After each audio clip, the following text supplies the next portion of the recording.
semuanya, Assalamualaikum warahmatullahi wabarakatuh. Ini kegiatan aku di pagi hari karena hari ini cuacanya lagi bagus, cuacanya sangat cerah dan cocok banget untuk berjemur. Jadi sebelum aku beres-beres, aku mau jalan pagi dulu. Ini aku jalan paginya bersama Dek Ajmi dan keponakan suami. Aku jalan paginya di jalan dekat-dekat rumah aja, ini tuh jalan pesawahan.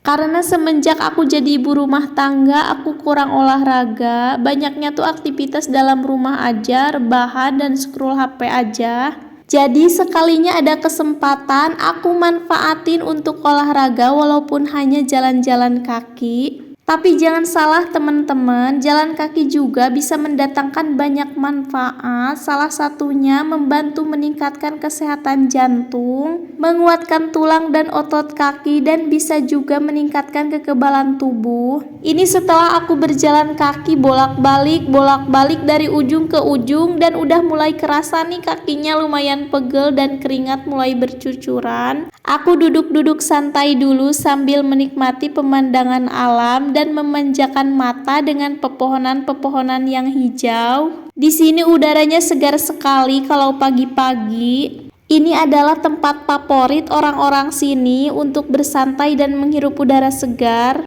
Jadi kalau habis dari sini tuh pikiran lebih tenang dan badan aku tuh kayak lebih fresh dan mood aku juga tuh jadi lebih baik. Apalagi aku seringnya tuh di dalam rumah jadi suka sumpek, mumet, tapi pas kesini oksigen tuh berasa banget lebih melimpah. Apalagi ini mataharinya lagi cerah, bagus banget untuk kesehatan tulang dan pembentukan vitamin D. Tempat ini tuh sangat cocok untuk duduk-duduk sambil curhat-curhatan bersama bestie ataupun hanya ngobrol-ngobrol bersama keluarga. Ini tuh sawah teman-teman, tapi karena ini adalah musim kemarau, jadi hanya dipenuhi dengan rumput yang lebat. Kayaknya bakalan enak ya kalau santai begini sambil makan nasi pakai ikan asin, lalap, sambal dan kerupuk. Pasti itu bakalan enak banget. Tapi sayangnya aku gak bawa teman-teman, semoga lain kali bisa ya kesini lagi. Oke teman-teman, setelah tadi otak udah di-refresh, pikiran udah lebih santai dan lebih tenang, badan juga udah segar dan lebih semangat. Saatnya back to realita menjadi seorang ibu rumah tangga. Saatnya untuk beres-beres. Ini aku lagi ngelap-ngelapin kaca jendela karena ini tuh sudah sangat kotor sekali. Mungkin di kamera tuh gak terlalu kelihatan teman-teman, tapi aslinya tuh bikin tangan greget pengen banting. Bukan banting ya, tapi pengen ngebersihin maksudnya. Ini aku bersihinnya pakai lap bersih yang setengah basah dan lap bersih yang kering. Jadi aku bersihin dulu semuanya pakai lap yang setengah basah, kemudian aku ulangi lagi dengan lap yang kering supaya hasilnya lebih kinclong. Karena kalau gak dilap lagi dengan lap kering, menurut aku hasilnya itu kurang maksimal. Suka ada bekas airnya gitu, bulat-bulat di kaca atau garis-garis bekas arah tangan gitu.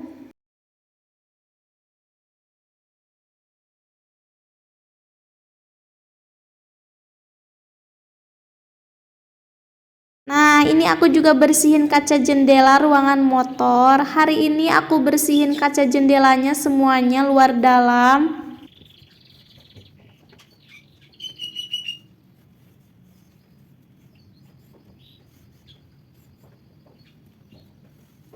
Lanjut aku mau bersihin peralatan dagang Pak suami. Biar suami makin semangat dagangnya, jadi aku bantuin bersihin peralatannya. Jadi kita harus saling support, saling bantu-membantu. Walaupun aku gak bisa bantu cari uang, aku bantunya di dalam rumah aja. Aku kerjain yang sekira-kiranya aku bisa kerjain. Apalagi perhatian dan support kita sebagai istri itu sangat penting. Walaupun hanya hal-hal kecil seperti ini, supaya suami bisa lebih semangat berdagangnya. Dan kalau semangat, insya Allah rezekinya juga lebih deras dan lebih lancar. Dan alhasil uang belanja kita itu bisa lebih banyak. Oke teman-teman, ini aku bersihin embernya dulu. Ini tuh tempat naruh adonan sorabinya. Alhamdulillah hari ini dagangnya habis. Ini aku bisa beres-beres karena Dek Ajmi lagi tidur. Mungkin tadi kecapean habis lari-lari dan pas sampai rumah langsung tidur. Jadi aku bisa sat-sat betuk beres-beres. Alangkah baiknya ketika suami kita sedang berdagang, kita sebagai istri bantu doa sekencang mungkin di rumah supaya rezeki keluarga kita makin deras dan makin lancar. Apalagi katanya perilaku seorang istri itu bisa mempengaruhi kelancaran rezeki suami. Oleh karena itu, kita harus benar-benar menjaga perilaku kita. Jangan sampai perilaku kita mempersulit rezeki. Naudzubillah ya. Kita sebagai istri harus selalu bersyukur berapapun penghasilan suami. Jangan dilihat dari nominalnya, mau besar mau kecil, tetap harus disyukuri supaya rezekinya barokah. Saat suami kita sedang berdagang, kita jangan hanya diam saja di rumah, tapi kita lakukan hal-hal baik yang bisa membantu memperlancar rezeki. Seperti kalau suami kita berdagangnya itu di siang hari, kita luangkan waktu untuk sholat duha dan baca Quran. Apalagi padilah sholat duha itu untuk kelancaran rezeki. Semoga yang sulit dimudahkan dan semoga yang jauh segera didekatkan. Terus aja kita lakukan hal-hal baik sampai suami kita pulang. Lebih bagus lagi kalau kita bisa bersedekah, mau itu ke tetangga, ke orang tua maupun ke siapa aja, ke orang yang membutuhkan. Nah, kalau suami kita berdagangnya itu malam hari, kita bisa bantunya dengan mengerjakan sholat tahajud, baca Quran, dan berzikir. Apalagi kalau malam itu merupakan salah satu waktu yang mustajab doa, ditambah lagi kalau doa seorang istri itu bisa mempengaruhi kelancaran rezeki.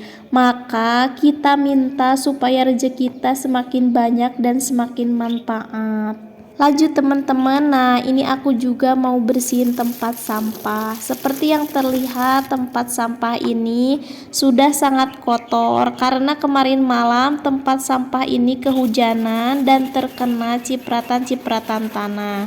Dan karena aku gak suka simpan tempat sampah di dalam rumah karena disimpan di luar, jadi kemarin malam itu kehujanan.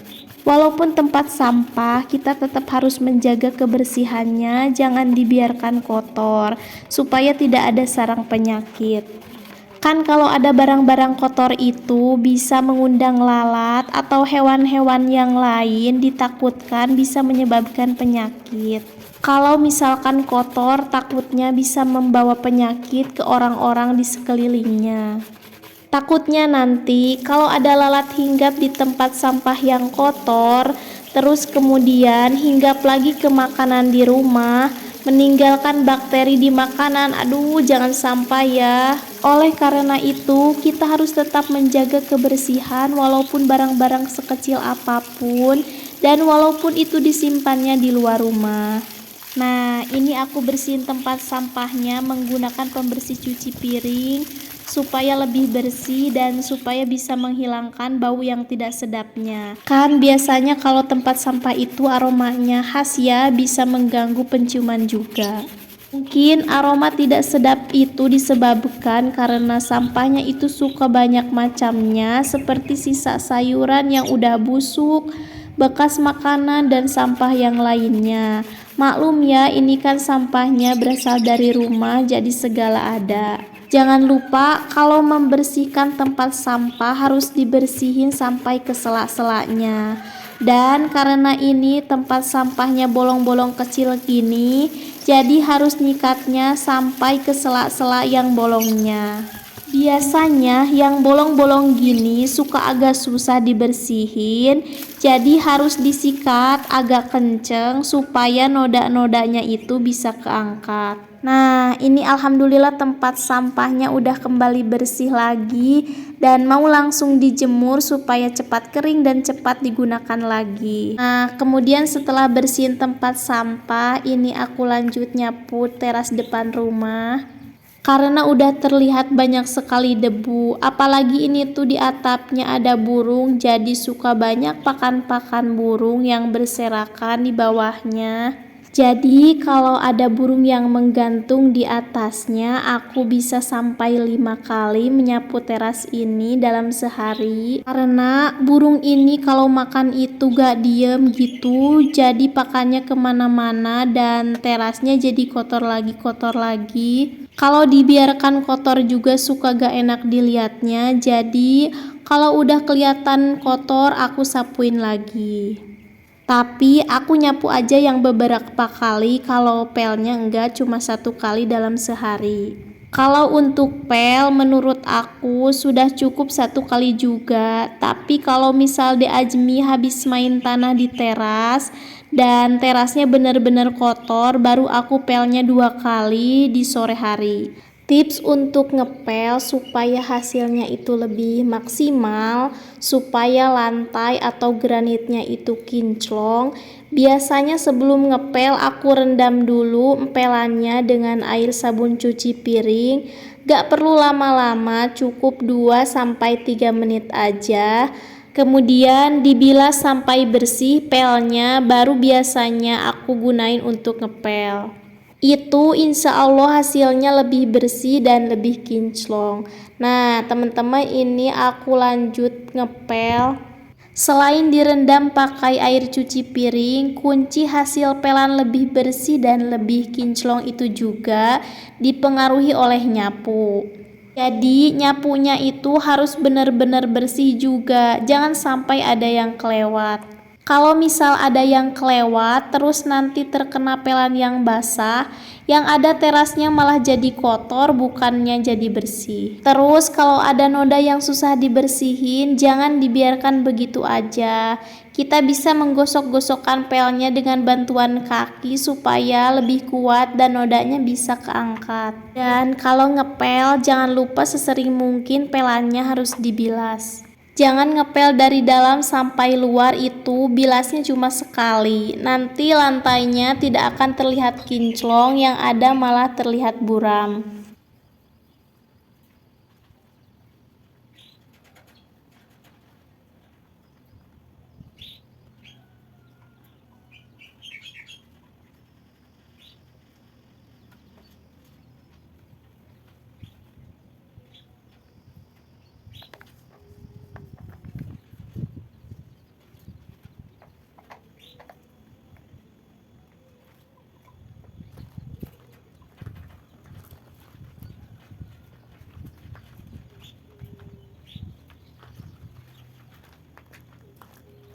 Oke teman-teman, nah ini aku baru selesai mandi dan mumpung De Ajmi masih bobo dan karena cuaca di luar sangat panas, tadi abis jalan kaki terus beres-beres, lumayan capek juga, kayaknya enak makan yang manis-manis dan seger.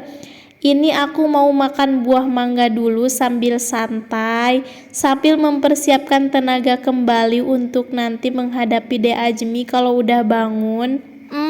Ini aroma mangganya seger banget, udah kecium pasti bakal manis dan ini lidah aku udah gak sabar banget pengen menyantapnya. Oke teman-teman, aku mau lanjut santai-santai dulu sambil menunggu De Ajmi bangun. Dan aku ucapin terima kasih banyak yang udah nonton video aku dari awal sampai akhir. Terima kasih udah ngikutin kegiatan aku tadi, dari jalan pagi terus beres-beres. Jangan lupa juga bantu subscribe ya. Terima kasih. See you. Assalamualaikum.